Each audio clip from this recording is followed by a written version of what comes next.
বাসন্তী pulao fried rice খেয়ে খেয়ে একঘেয়েমি হয়ে গেছে? তো চলো তোমাদের সাথে আজকে একটা নতুন পোলাও রেসিপি শেয়ার করছি। এর আগে পরে আমার ইউটিউব চ্যানেল, ফেসবুক পেজে, প্রোফাইলে কিন্তু শর্টসে এই রেসিপিটা শেয়ার করা আছে। তো চলো আজকে না হয় একটু ভালো করে তোমাদের সাথে শেয়ার করি, কেননা আমার ইনবক্স তো পুরো ভর্তি হয়ে গেছে সেদিন এই খাবারটা পোস্ট করার পর থেকে, যে রেসিপি দাও। তো ফাইনালি আজকে চলে আসলাম তোমাদের সাথে রেসিপি শেয়ার করার জন্য।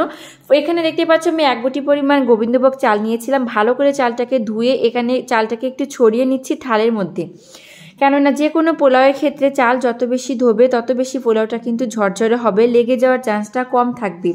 তো এখানে আমার কাছে ছোট ছোট যেই মানে ঝাঁঝরি বলি আমি, তো জানি না অনেকে কে কি বলে, তো সেগুলোর মধ্যে তোমরা কিন্তু চালটা ঝর্ণা দিতে পারো ভালো করে ধোয়ার পর। আমার কাছে ছিল না বলে আমি একটা থালের মধ্যে ভালো করে ছড়িয়ে নিয়েছি, কেননা চালগুলো একটু ঝরঝরে হওয়ার জন্য।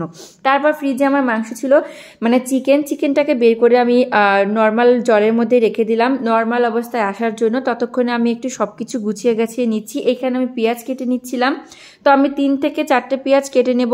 যেহেতু পোলাওয়ের মধ্যে আমি বেরেস্তা হিসেবে শুধু পেঁয়াজ দেব আর দেব আদা, তো কি দেবো সেটুকু তো তোমরা দেখতে পাবে পুরো রেসিপিতে।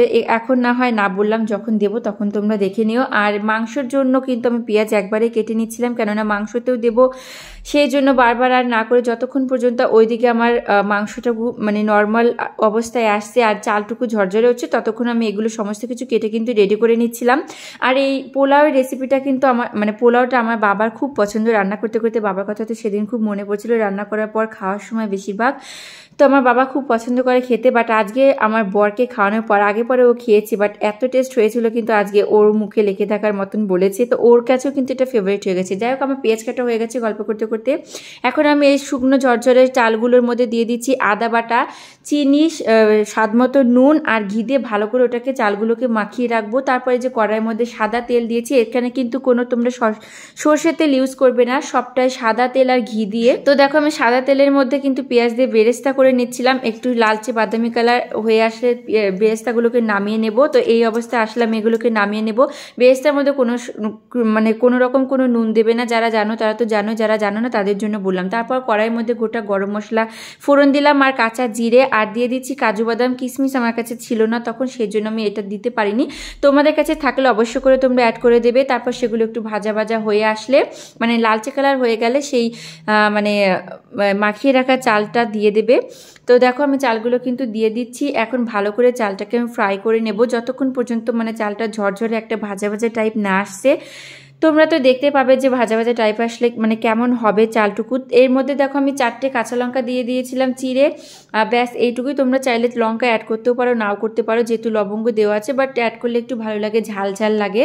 তো তারপর আমি আরও একটু কিন্তু ঘি দিয়ে দিলাম, কেননা যত বেশি ঘি দেওয়া হয় পোলাওয়ের টেস্ট তত বেশি হয়, আর কিন্তু মানে তত পেট ভারী হয়ে যায়, অত বেশি খাওয়া যায় না। তো এই অবস্থায় দেখতে পাচ্ছ আমার চালটা ভাজা ভাজা হয়ে গেছে, তোমাদেরকে দেখিয়ে দিলাম। তখন আমি এর মধ্যে জল অ্যাড করে দিলাম। তোমরা এখানে গরম জলও ইউজ করতে পারো, আমি যেহেতু অল্প একটু পোলাও ছিল সেই জন্য আমি ঠান্ডা জলই ইউজ করেছি। 1 বাটি পরিমাণ চাল নিয়েছিলাম দেখে 2 বাটি জল দিয়েছি। দিয়ে প্রথমে একটু আঁচটা বাড়িয়ে দিয়ে তারপর একটু লো আঁচে করে ঢাকনা দিয়ে রেখেছিলাম। তারপর ঢাকনাটা তুলে যে আমার মনে হচ্ছিল আরও একটু চিনি লাগবে, তোমরা সেটুকু টেস্ট করে করে চিনি নুন দিয়ে দিতে পারবে। প্রথমে সামান্য যেটুকু দরকার একটা পরিমাণ মতো দেবে, পরে যা যা দরকার দিয়ে দেবে। আমার মনে হচ্ছিল আরও একটু ঘি দরকার, আর পোলাওতে আমার ঘি বেশি হলে খুব ভালো লাগে, এর জন্য আমি আরও একটু ঘি দিয়ে দিচ্ছিলাম। আমার বর কিন্তু একদমই ঘি পছন্দ করে, ও মানে ঘি অ্যাকচুয়ালি খেতে পারে না, কাঁচা ঘি, তো সেই জন্য ওকে না দেখিয়ে পরে আমি আরও একটি দিয়েছিলাম। রান্নার সময় সামনে ছিল দেখে দিতে পারিনি। তারপর ওপর দিয়ে পেঁয়াজের বেরেস্তাগুলো ছিটিয়ে নিয়েছিলাম, এই যে মিক্স করে সার্ভ করে নিলাম। তো দেখতে পাচ্ছ, আর ও কিন্তু চিকেনটা রান্না করেছিল, জাস্ট ওয়াও হয়েছিল, একেবারে নুন ঝাল সমস্ত কিছু পারফেক্ট হয়েছিল। এই যে খাচ্ছিলাম আমি, দেখতে পাচ্ছ নিয়ে নিয়েছি, ওই থালাটা কিন্তু ওকে দিয়েছি সাজিয়ে, তো ও কিন্তু ওইগুলোই শুধু খাচ্ছিল। আমি আবার কটা সাদা ভাত নিয়ে নিয়েছিলাম, সেগুলো খেয়েছিলাম।